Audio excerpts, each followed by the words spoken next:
They said I couldn't do it again, so happy Monday. Happy Monday. Let's do it again. Disclaimer, do not copy, remix, or reproduce any of my material without written permission or legal action will have to be taken. I love you guys so much. Join the world famous stock club. So if you want the greatest stocks and greatest entries on the planet, join us. You'll get the 4 best stocks for your retirement, the best growth stocks to invest in, the best places to get into the market called out by me, the 2 best places where to get into the market, additional entries from the algorithm Athena, 28 bonus picks on the year, and now we're switching to a format of a 60-minute call at 9 p.m. Central, once a week on Monday nights after the show. If you have made money with Stock Club, put yes in chat. If you heard me call Bitcoin dropping to 28,295 when it was in 50,000, put yes. If you never want to guess again what to invest in long term, Stock Club is a program for you. August 1st through 3rd. My birthday is August 1st, so we're going to do the Stock Club flash sale then. It will be the last one for the year. There will not be one for Christmas. So August 1st through 3rd is the last flash sale of the year. If you want to join the Red Panda Crypto Club with me and the Dream Team, you'll get the 5 safest cryptocurrencies to invest in. Bonus call with me and the Dream Team for the first 500 people to join. The 3 best prices of where to invest every month given out by us.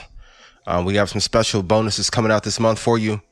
Additional entries from the algorithm Athena, and then 3 surprise bonus picks on the year, and some of the best damn entries on the planet, excluding nobody, because nobody was talking about Bitcoin going to 28,000 before us. So if you want to know where to invest in crypto, come join us.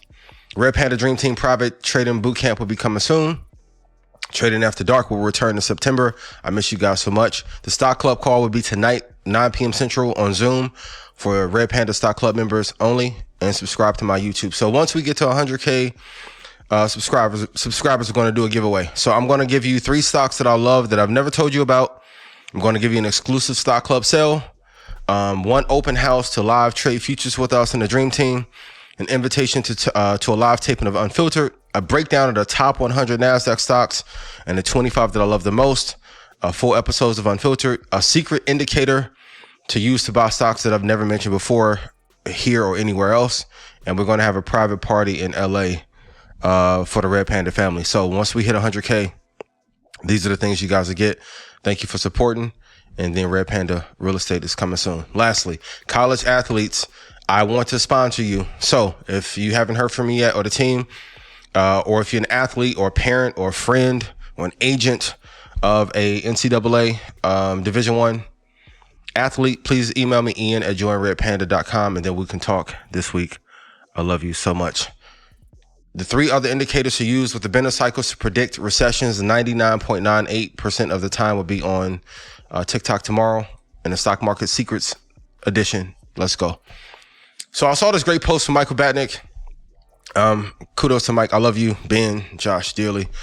Look, Microsoft's year-to-date market cap, so in 1 year, is $441 billion versus Walmart total market cap is $397 billion, which I thought was incredible. And if you look at like Nvidia's market cap is at over 450 million. JP Morgan is right at 450. Johnson & Johnson is at 450. Amazing. The crazy part about this is that Microsoft's growth in 1 year matches JP Morgan's lifetime market cap and Johnson & Johnson's lifetime market cap. Please put in chat, Microsoft is one of the greatest stocks to invest in. That dead season from when Ballmer was CEO, it wasn't that much fun. But this goes to show you, once you have great management, great team, great products, Azure is amazing.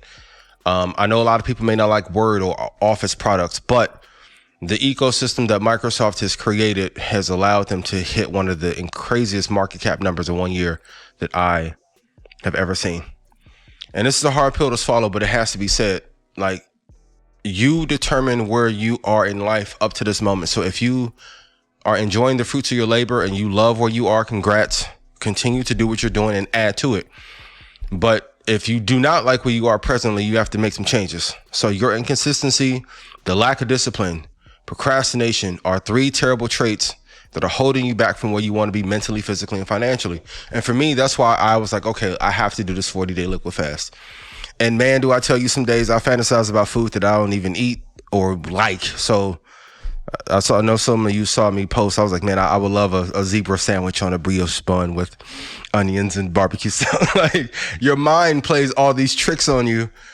But I was talking to my brother last night, and I was like, if most people can't even sacrifice not having food for 7 days, when you can still get nourishment as babies do through liquid supplementation, are most people capable of hitting $2 or $3 million in a year if they say that that's what they truly want to do?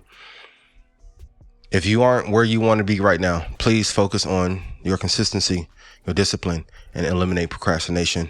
And a lot of the things that are in your life that you don't want will certainly go away. Now, you know, I'm an Apple Avenger for sure. Like, and the crazy part, like, I don't even love Apple products for the most part. The company and stock I love, right? But look at this. Apple makes enough money from their bond holdings to be a component in the S&P 500. So most companies, when they're holding bonds, it's like insurance, combination mitigation of risk, and then also not to bleed down their capital. Kudos to Michael Batnick again for finding this. But the crazy part is that they make so much money that their bond portfolio alone is bigger than most companies. So when we're talking about moats or true competitive advantages that will last for a century or half of a century, this is one of them. So when you're doing your analysis and you're doing your versus of stocks and you're saying, hey, is NEO better than Apple's bond portfolio outperforms what NEO is doing. That's before we even get to the main product line, before we get to AirPods, So I know sometimes you guys are like, oh, you're always mentioning this company, but it goes to safety. And the truth is, like, I knew what the growth of Apple and Microsoft would be. The true test on if you truly want to be free is if you're going to put your money into assets that are truly going to grow consistently. I say all that to say, if you have not put money into Apple and Microsoft this year, it's only because you're afraid of making money and you don't truly want to build generational wealth as much as you say that you do. When a company this dominant and has been this dominant for this long has a defensive fund of this large, if you're not storing some of your money there and that cash value will not go away anytime soon, I think it's an absolute mistake that you'll be making. Newsom speaks on climate change, and we talked about water. Let's look at this clip here. So any Northern California loves and appreciates the Folsom Dam and the Folsom Lake. You come up here with your kids. I've got 4 kids nearby Sacramento to enjoy all the recreational opportunities, but particularly the swimming. That's why we have a sign here that says kids don't float, just reminding them of how important it is to wear their life vests. Of course, we do that because, well, there's no lifeguards on duty. That sign's appropriately placed here, right on the edge of the water line, including these lifeguard stands when we do have lifeguards. Here I am now walking into the lake about 1 inch to 3 foot, now 2-3 feet, probably halfway up my waist, would otherwise be in water at this stage of the year. 26%. You can see behind me 26% capacity. And we're in July. Over my head, interesting, you can see just over the horizon there, just about noon, you'll see the plumes of smoke from the Dixie Fire in Northern California. This sort of sight sort of punctuates the moment we're in our history, not just California's history, but you're seeing this all across the west coast of the United States with this mega drought. And the conditions are such, they're leading to parched conditions where you're getting dry lightning strikes, other issues that are leading to these wildfires. This wildfire, the Dixie, one of the largest now in California that we're currently battling. This drought is real. Climate change is real. If you don't believe in science, please, you got to believe your own eyes. I was doing some research this past weekend, and I've been making a big transition going into my birthday to focus on being the best student possible and not focusing even on teaching anymore. And I dug into these lessons from Gann. For those of you who don't know, if you're not familiar with Gann boxes, you should go Google that and research homework assignment number 1.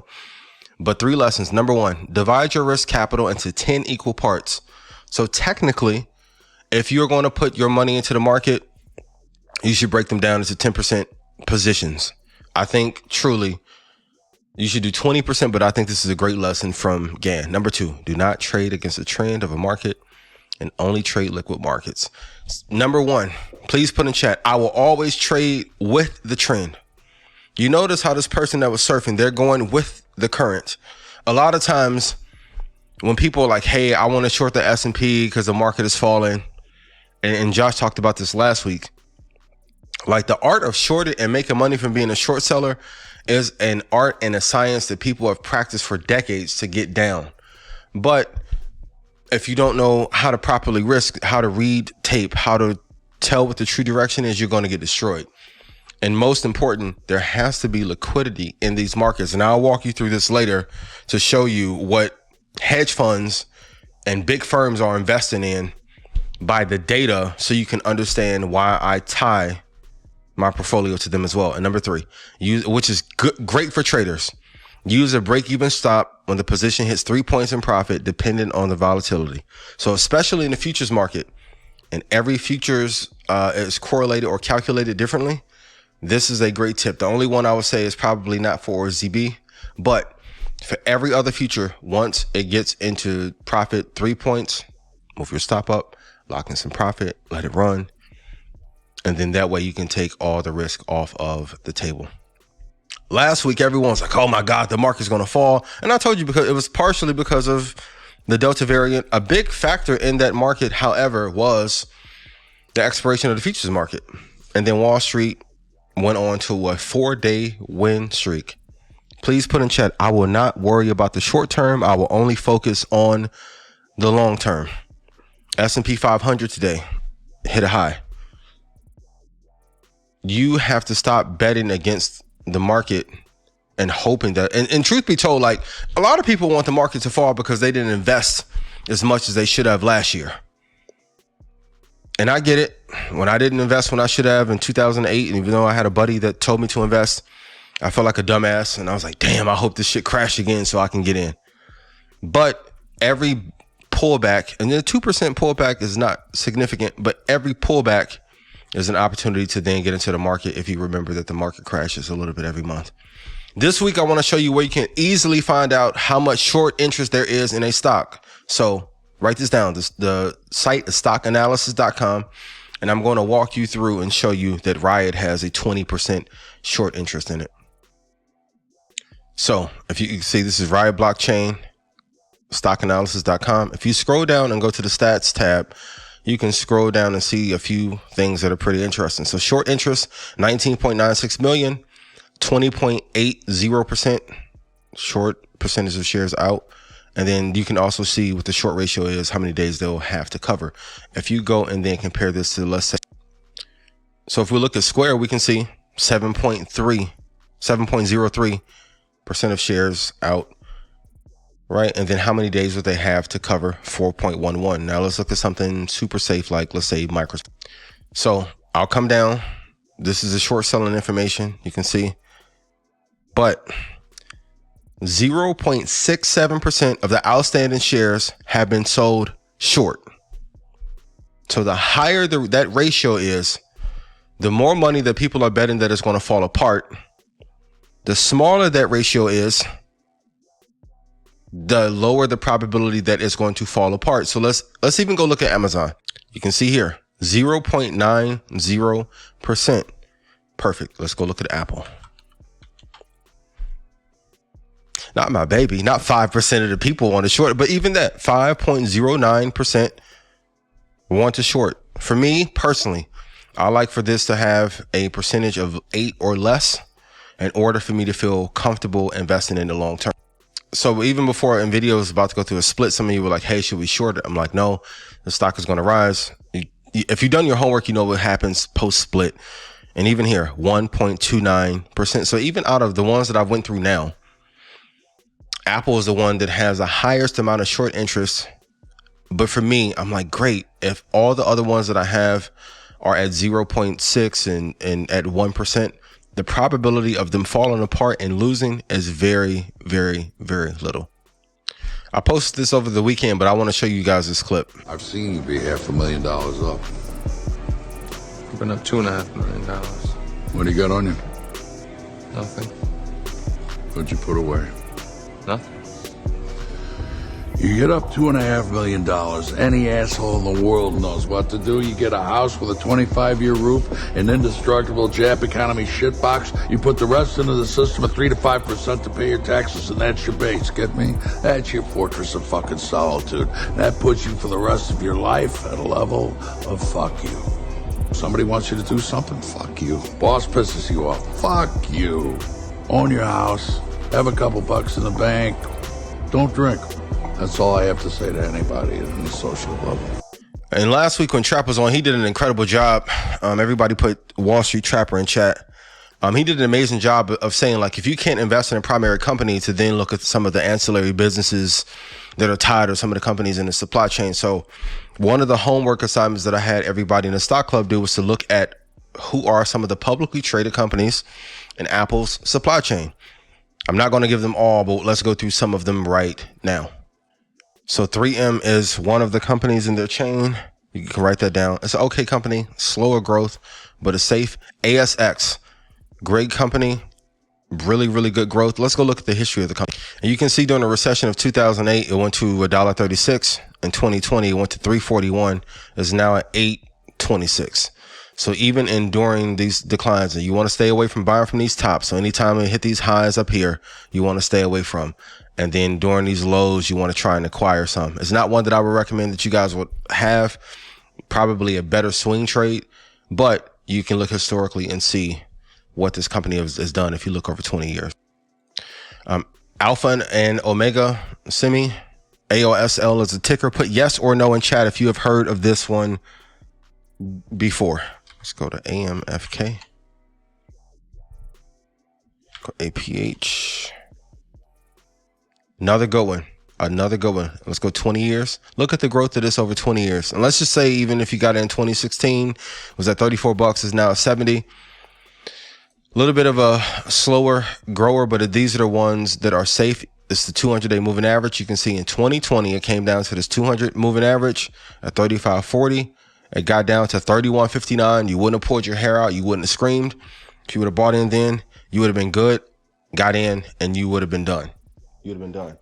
Great job for those of you that have had that. ADI, Analog Devices, solid company. AVGO is the next one. Broadcom, GLW. You can see the growth and see how that 200-day average and then the yearly open, how you could have bought in at that price. So this year you could have bought at 36.05. It's currently at 41.09. You want safe and secure investments to be able to pile your money into, so you don't have to worry about having nightmares about where your money is invested at night. And we go to DIOD. Let's go to Flex, FLEX, IIVI. Let's go to JBL.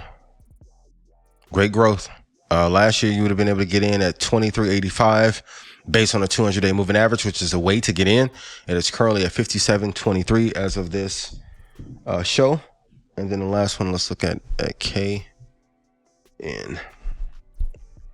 which is Knowles Corporation. Out of these companies that I've mentioned, which ones have the strongest growth and would have given you the best return? And put it in chat.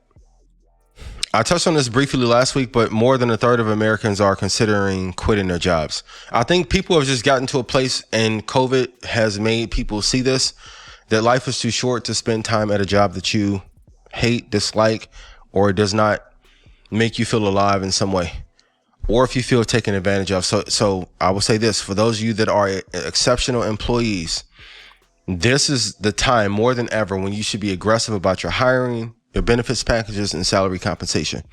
For my business owners, this is a time more than ever where you need to make the compensation packages better and give a lot more flexibility. And this is why I've always told you guys, like, the traditional methods of like sitting in the office for 8 hours and answering email and doing things that don't actually drive the business, that era is over. That Henry Ford era, early farming system era, Rockefeller era of how that's going to change for maybe a 5 or 6 year period. Now, at some point, people will get comfortable again and they won't be mind being boiled again, proverbially, as the temperature in the pot heats up. But for the next 4 or 5 years, we're going to see a wave of people that are going to quit faster, that are going to want higher compensation. And of course, they're going to want better treatment in which they deserve. So begin working on those things to offset some of the losses that you could experience. Just want to give you a heads up. I want to give a shout out to this brother for saying that this amount of verifiable, valuable information that you give on a daily is amazing. I appreciate you so much. And it's an honor for him to say that I'm truly the Moses of our times. I'm just trying to do my job. I'm honored to do the show with the fellas. Troy and Rashad, thank you, like, dearly. And I hope to keep doing a great job for you guys. We haven't had Jeremy on in a minute, but I love this post that I saw on his page. And it said the S&P 500 hit an all-time record high. Since 1900, the stock market has hit a record high in 290 different months, 20% of all months. This chart shows $1 invested into the U.S. stock market going back to 1900. $1 in, of course, would be 100 grand now. And then the thing that I want to stress, no matter how, because even with news cycles have to get ratings. It doesn't make them bad, but often when things are good, people don't care about the market. And then when you hear breaking news alert, the market fell 6%, everyone pays attention. But the thing that you have to be focused on is how often the S&P 500, the Dow, the Nikkei, the Russell 2000 will hit these highs. And the greatest investment that you'll make is having your money tied into these vehicles to make money for you. One of the best quotes my dad has ever told me when I'm going through a tough time is nothing is the end of the world except the end of the world. And I saw this post that reminded me of this, that nothing is forever in this world, even our problems. So if you're going through something, and I know a lot of people right now are currently going through tough times, like, I promise you it's going to get better. And if we can ever do anything to help you, please let us know.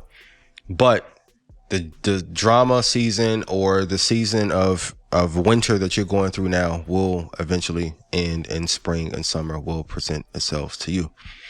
The 6 biggest doctors in the world: sun, rest, exercise, diet, self-respect, and friends. Stick to them at all stages in your life and enjoy a healthy life. I will say this juice fast is tough, but man, do I feel amazing? Do I feel happy, more inspired, more joy? Oftentimes, that's why I tell you guys, like, money alone would not buy you happiness. And when I was broke, I would hear that. I'd be like, shut the hell up. Give me the money. It'll make me happy. Like, it will provide stability. It'll provide choices. It won't give you purpose. It won't give you passion. It will not give you completion. But these other integral parts are key components of wealth, which the true essence of wealth was centered around health pre-1929.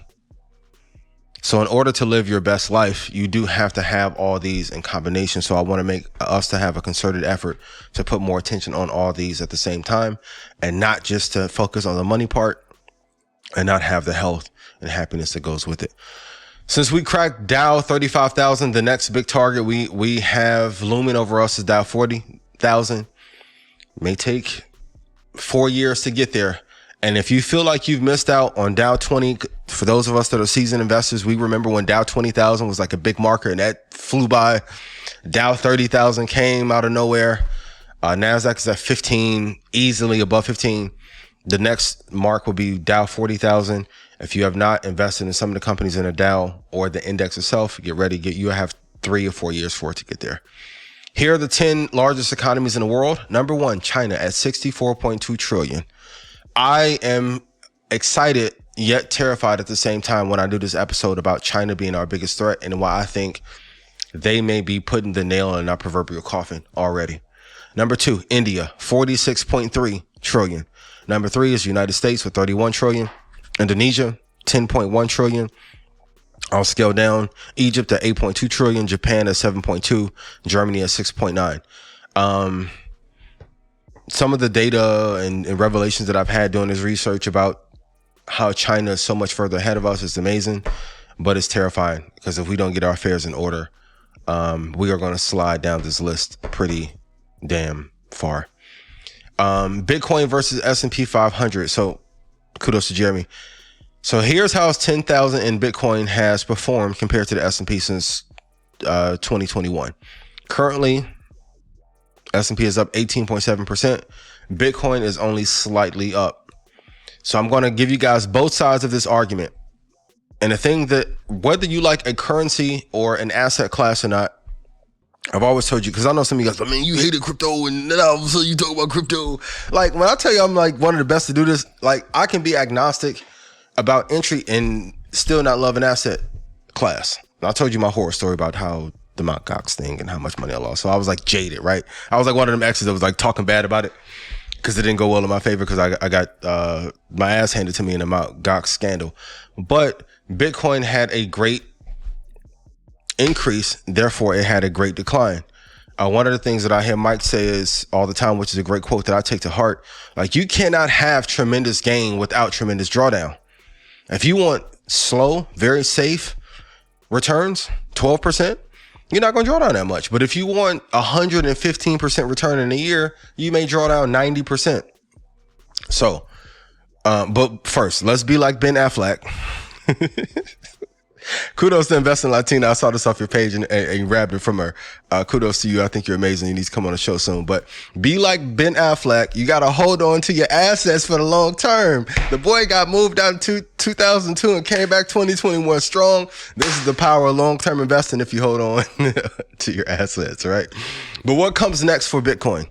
So Bitcoin bull and bear cycles are getting shorter until now. So like if you look from 2014 to 2015, it had 633 bearish days. Then from 2016 to 2017, 845 bullish or upward days. Then 2018 through 2019, 361 down. Then 2019, 192 days of upward momentum, right? Then 2020 hit, 260 days down. And now 407 days up. So what comes next? After a bear cycle or bull cycle, and we're seeing that they're tending to repeat, what I would do, I would take the average. So I would add these 3 cycles up. I would divide them by 3 to give me an estimate of how many days the Bitcoin could be down. I will also take 845 plus 192 plus 407. I would divide that by 3, and that would tell me for how long in aggregate Bitcoin on average should run. Once you know that, you don't have to guess. I'm going to give you guys a tip, and I want you guys to join Crypto Club if you want the entries to be able to get in, because nobody called 28,000 before us, like to the head when it was at 50. Kudos to when Mike was on. But you need to look at Bitcoin and set levels when it drops 50%. Don't put your big majority of money there. A 50% drawdown and then 83.2% drawdown area. Because normally Bitcoin has a tendency to slap back sometimes 86%. You don't want to have the nail right on the head of that because you may not get filled. But if we ever get to a point where it draws down 83.2% and you're able to get in, and that's not how I got the calculation for 28,000, but it will help you get an edge in terms of your entries into the market. I saw this quote and I thought it was amazing. And as I'm on my journey to be better in every way, I thought this was profound and I wanted to share it. Being mean is expensive and being nice compounds. This is not an ad. I just like this guy and the site. If you go to behaviorgapradio.com or check out his IG, he has a whole bunch of like cool like charts and graphs like this. But one of the things, especially as we get older, with my birthday coming up, I'm like, man, what are like some of the 5 things that I can do to be better? Like, I want to be nice in every scenario, regardless of what a person may do to me. Because like only a person is responsible for their energy. I'm only responsible if I entertain it or how I choose to interact with it. If I choose to interact with someone or their energy, I want to be peaceful. I want to be kind. I want to be loving to them because you never know what someone may be going through. Back to Bitcoin. Not buying Bitcoin is an expensive mistake. So if you look at 10-year returns, and I've had this conversation with people privately, but a couple people publicly was like, why don't you look at the 10-year return in 5 years if you want to compare apples to apples? And I'm like, I have. The numbers are astounding. So like 1 year, Bitcoin versus S&P is 239 versus 33%. When you get to 5 years, Bitcoin is up 4,835% versus S&P's 100. 10 years, 232,754% gain versus 225. So when I tell you guys like, hey, man, that 2013 being in, my God, it hurts my soul. And kudos once again to Matt Schlitt that was working at Facebook, that was telling everybody who knew about it. And I was happened to get the information from him. The returns are insane. And for those of you that trade, you understand that Bitcoin moves like NASDAQ futures. So when it gets on a run, it is hard to stop. So I want you to show the data in comparison of what the returns are. And the answer is not to pick one or the other, but to invest in both asset classes. I saw this quote from the good team at CoinGrams, and it says, cover your needs. Take bets where if you lose 1x, if you're wrong, but you can gain 100x. And I'll tell you guys this, when you're investing long term, whatever the high is, when you draw your calculations with your fibs, please write this down. You need to start placing your marker on the chart where your 100x gain would be. Then you need to go see, especially in tech, how many years it takes in order to hit that mark. Around that generational mark is where most companies tend to give you that 100x gain. And forget stocks. Neglecting your health is the worst investment of all. It makes no sense to have all this money and have all these assets. And from a generational standpoint, I want us to then start focusing on generationally passing on good health habits to our children, our family, and those that we truly, truly love. And I'll say this one last time, like March 3rd, 2021, I stayed at Squares in New JP Morgan. An amazing brother at the firm stated buying Squares like buying JP Morgan in 1871.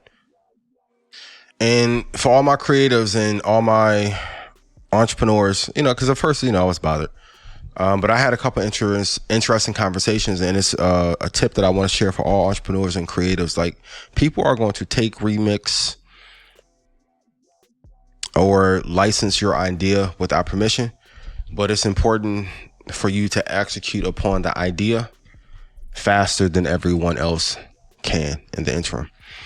But with that said, I want to give you the top 5 reasons that I love Square. So in addition, like, I think before Microsoft picked their new CEO, I always hoped that Jack would have been the CEO of Microsoft, but great track record, doing a great job at Twitter. And I don't think he gets enough credit for being able to run Square and Twitter at the same time.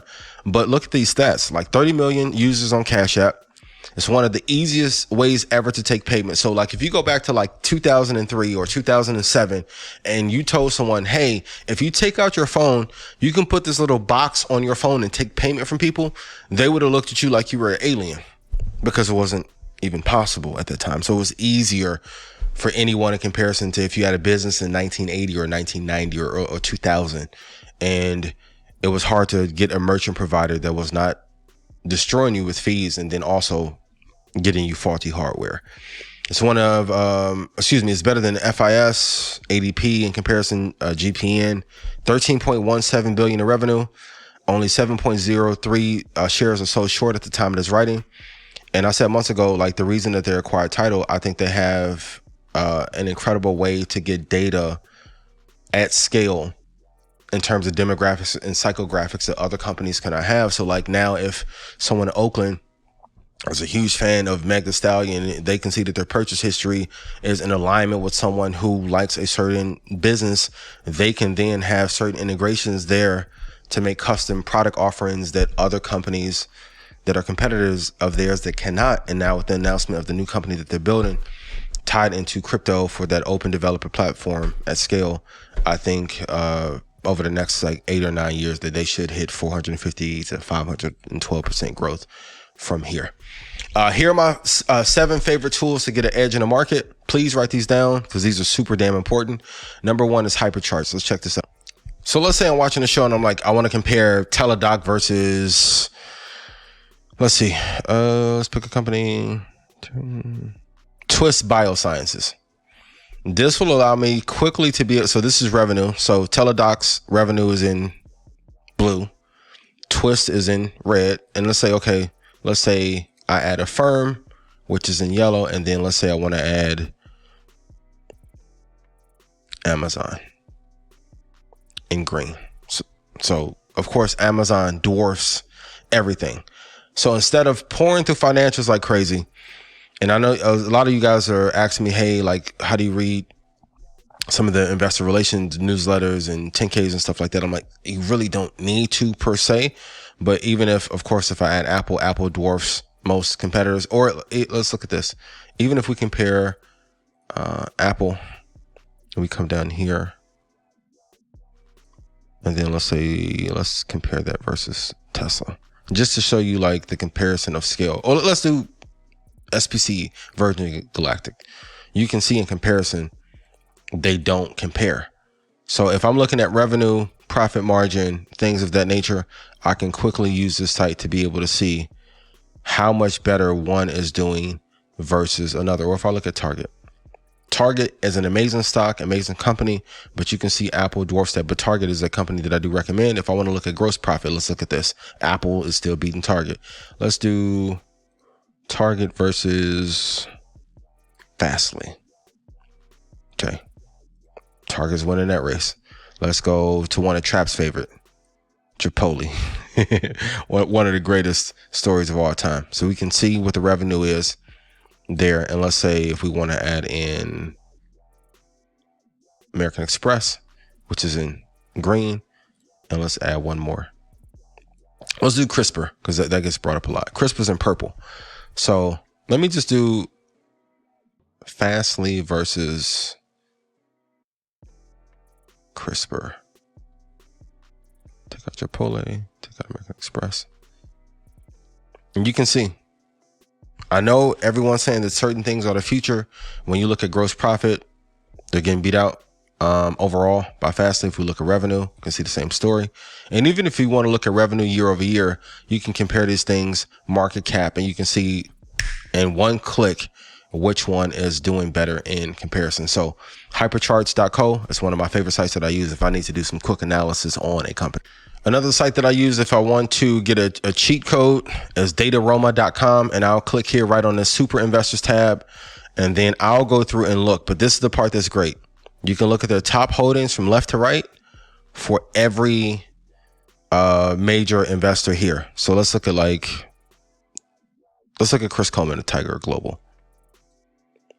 And then we can see what his top holdings are, what the percentages are that he has under management. You can look at Bill and Melinda Gates Foundation. You can see how much they've either added and or reduced. And let's see if there's anybody else. Let's look at Charlie Munger. Bank of America, Wells Fargo, Alibaba, US Bank Corp, PKX. Now, even in this, you can see super concentration because Charlie has an edge. There's certain markers that he's trying to meet, but what he does not have is 58 stocks in his portfolio that he's managing. That is for a reason, because it's easier to study 5 businesses, going back to that 20% ratio that I told you guys about earlier, than it is to study 45 different businesses.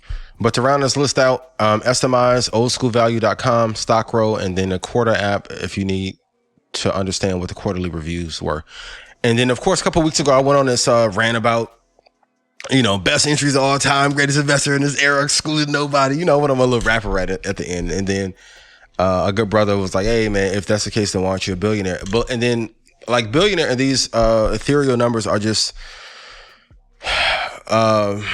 measurement of, how much capital is flowing. But then it's really about how much money is under management. So, and I told him, 280 million under management, which is a small number if you're going to run a fund, is to get to 1 billion gross is only 358% growth. I've done that percentage on 5 or more stocks in the last 14 months alone, on accident, many of which I gave away here. Even 2.3 billion under management at 358% growth will put the fund at 8.234 billion. If I walk away with 33% growth, I would not have that small of a percentage in the fund, but for hypothetical reasons, it will put me at 2.7 billion gross. I'm 38. The average successful hedge fund manager at 46.3. 2027, when the next crash happens, I would be prepared. So what if all this time, my plan was just to give the picks away for free. So then by the time I do have the fund, that people already have the money to put into the fund. But that's another point that I'll talk about another time. time. The prices of lumber have been falling since its all-time high. And that's why I told you guys, like, don't buy things at a high. After a 59% decline, the price of lumber is now down in the year. It was up over 130% early in May. Let's go look at the chart. And this is the lumber chart. So the high, this the lumber future. So in May, it was at 1711.20. It is now at 490, and it's probably going to go back down to that 200-day moving average of $401.70. Is this your king? This is why I tell you guys, anytime anything runs up 200, 300, 400% really quickly, the value of that, if it's not sustained, is going to get cut in half. And it's coming back pretty much to what the June 2020 high was. Don't chase. So for everyone's like, oh man, how does it never be cheap again? There were even people that were beginning to buy lumber and store it. Now they can't give it away. Please be mindful of when you're chasing things that are at a high. Please put in chat, I will not chase no matter what the price is. I will wait for my ideal area. Amazon has already announced their venture into Bitcoin, but wait till Apple announces theirs and watch how it moves the market. The 5 companies that I'm looking at to go in public in the future, I've talked about them before, but Stripe, Robinhood, SpaceX, Reddit, and Discord. I wish Microsoft could have bought Discord, but it didn't get a chance to happen. Now, how many super investors have ownership in this stock? So when you look at Dataroma, this is the thing that I'm looking at. So Square, 2, not bad. Love Jack, should be more, but hey, so be it. Microsoft, 23, not bad. Microsoft is Bay, Apple is Bay. I'm not mad at it. Apple has 10 super investors that have ownership in their fund with this particular stock. Let's look at VOO. That's just why it's the base. VOO has 723 super investors that have this in their portfolio. So if 723 of them have this under their holdings, what is the probability that this is going to fall to the floor and destroy your portfolio? And especially when it's a Vanguard product, going back to Vanguard and BlackRock running the investing worlds and the ancillary worlds that are attached to it. I always tell you, there's a lot of like people want excitement and say, well, I picked and I get it all the time. Hey man, I know you call Apple, Microsoft, and Tesla last year great, and you've been in these, but what's the new one? There is no new Hove. There is no new Tupac. There is no new Drake. It is them. Those are once in a lifetime generational talents. You have once in a lifetime generational stocks. You can either invest in them or not, but if not, you are choosing to gamble. I get the theme and the thesis, but often the one that you're looking for is the one that's here now. Two tech, two index, no stress. But with Vanguard running the planet, BlackRock running the planet, if this is a part of your core, you'll be fine. Say it with me. Long-term investing is the wave. You must hold stocks for at least one generation if you truly want generational wealth. Two tech, two index, no stress. And look at this. Apple generated $274 billion in revenue in 2020. iPhone was at the top with 50% of all revenue coming in from iPhone. Apple Services was second, responsible for 19% of the company's revenue, which is amazing. This blew my mind. AirPod revenue versus top tech companies. So AirPod revenue is higher than Adobe, NVIDIA, AMD, Spotify, Square, Twitter, Snap, and Shopify. So if there's one thing you can hang me on last year for sure, is that I was like, I don't think Snap's gonna go up. And then Troy said the same thing. I was wrong. But man, this Apple take has been working. Like AirPod just won. And that's why I tell you guys, like, if Biden's going to break up tech and they make the App Store a publicly traded company, and they also spin off Apple Music in a podcast division, AirPods alone has tremendous value. I just told you about the bond market, what that is worth. But the AirPod division of the business, you want to find conglomerates that have super sectors inside of them already, or super category, and they're usually the ones that have innovated and made. And now, of course, a lot of this revenue comes from people like me that have lost the damn AirPods and they had to go replace them. Nevertheless, more revenue than Adobe, NVIDIA, AMD, Spotify, Square, Twitter, Snap, and Shopify. And I love Shopify. And almost more revenue than Uber. What more can I say? Visa all-time return, 1,442% return. Please say it with me. Long-term investing is the wave.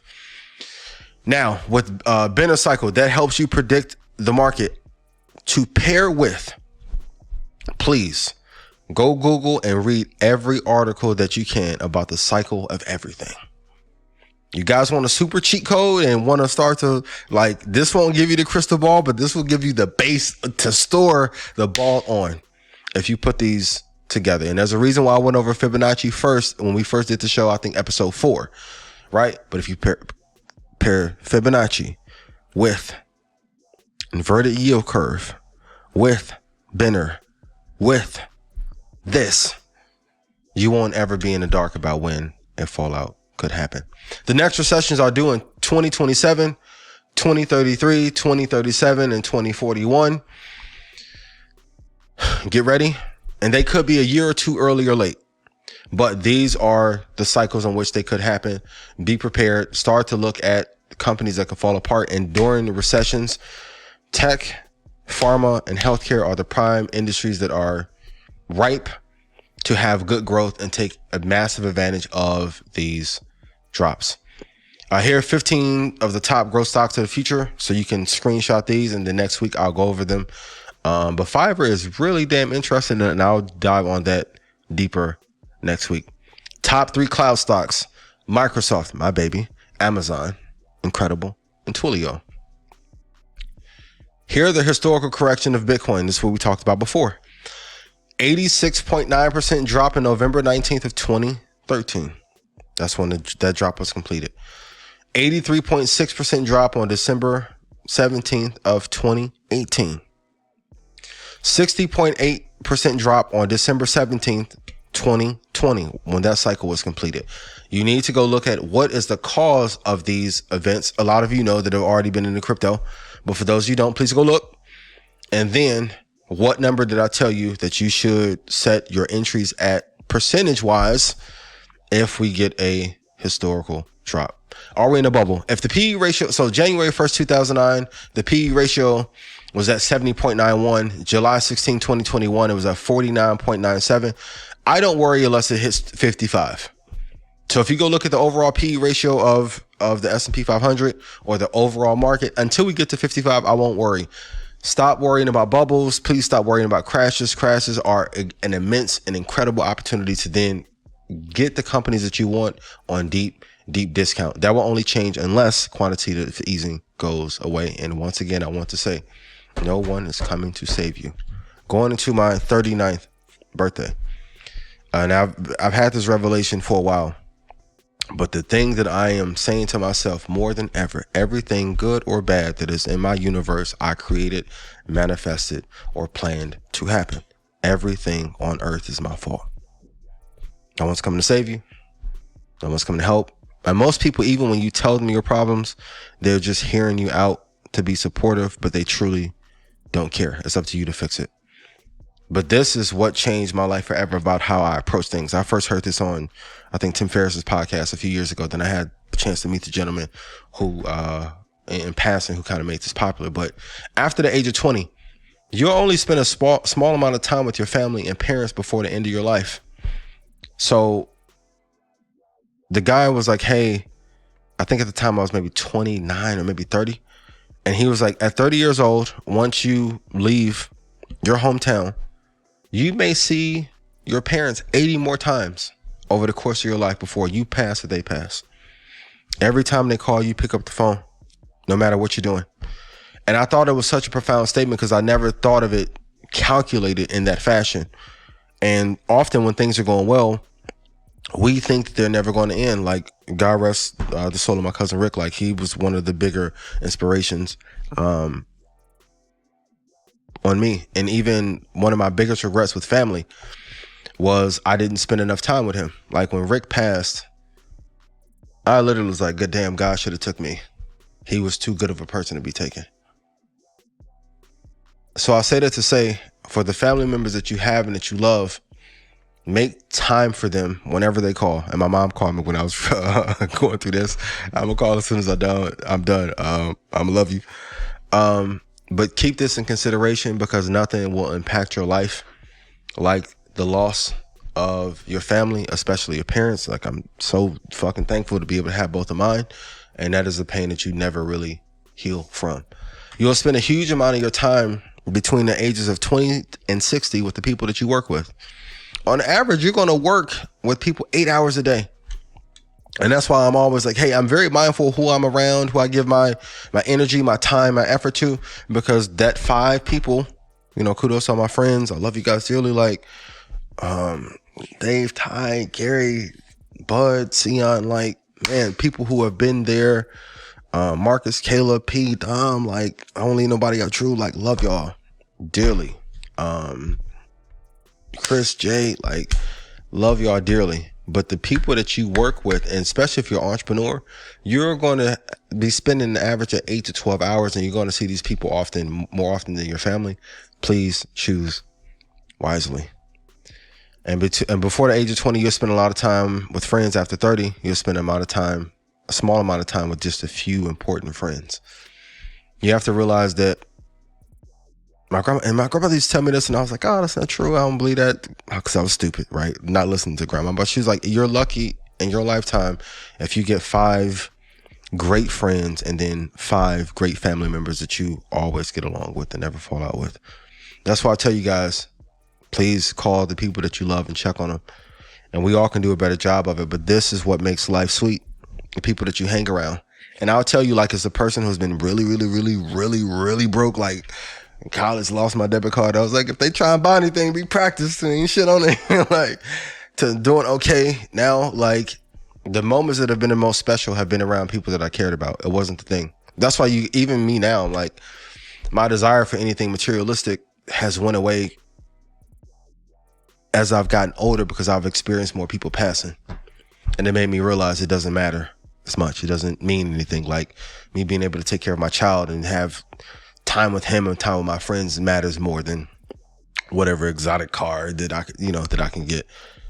And I want you guys to keep that in mind. And at 30 years old, the amount of time that you spend by yourself increases until the day that you die. Also, that you have to realize that these are the 5 things that I learned from this, but most importantly, like, the time that you spend in your relationship is going to increase from the time that you're 30 until you pass as well. So the 5 lessons I want you guys to take away from this is, 1, a few close friends is way more important than a bunch of associates and meaningless connections. And we have to stop using the term friend so loosely as well. I see that a lot, but a few close friends is better than a few meaningless connections. Number 2, when you're with your family, be there out on social. We've all made the mistake of scrolling to pass the time, but those moments that we get, and people are living fabricated or manufactured lives, they wish that you can have the family and friend structure that you currently have. Number 3, a good coworker and a healthy work environment is way more important than higher pay. And if you have an incredible coworker or team or staff, the higher pay will come with the right team. Number 4, don't rush love. What's meant to be will come. Have faith. Don't rush into it because you're lonely. When it's the right fit, it will be there and it will be undeniable. And then number 5, learn to love yourself before seeking love from others. And if you do that, for those of you that saw my post yesterday on IG, all the wealth and material shit is going to come from this. Because the energy of you being such a positive person, a sweet person, an amazing person, an enchanting person, things are going to gravitate to you. The one part that people, and even I don't stress enough, the material and wealth and even the aptitude or having the cojones to be able to invest a lot of money into the market and into business, that came as a result of me being kind and being around the right people. When I was around the wrong people, my actions were limited and I was a little bit more fearful. Now I'm around people that execute faster. Even when I told Rashad, I was like, yo, it was the time from which you had idea to execution. And he said one of my favorite quotes that I heard from Joe Vitale and Jim Rohn back in the day: success like speed. You can't sit on an idea for 4 years. Like, that's why, like, when I'll be walking out the house, go in the car, I'll stop, drive back, have an idea, write it down. Let me do it now. Because I look at every idea as a child. So if I don't give birth to this idea, 6 hours, a child may die. Some of you have been sitting on an idea for 6, 7, 8 years that you know could help the world tremendously, but you're afraid to execute it. And maybe you're afraid to execute it because the people in your corner are not best for you. And maybe because you're not best to yourself and you don't love yourself, you allow those that are not best for you to be in your circle. I love you guys. Over and out.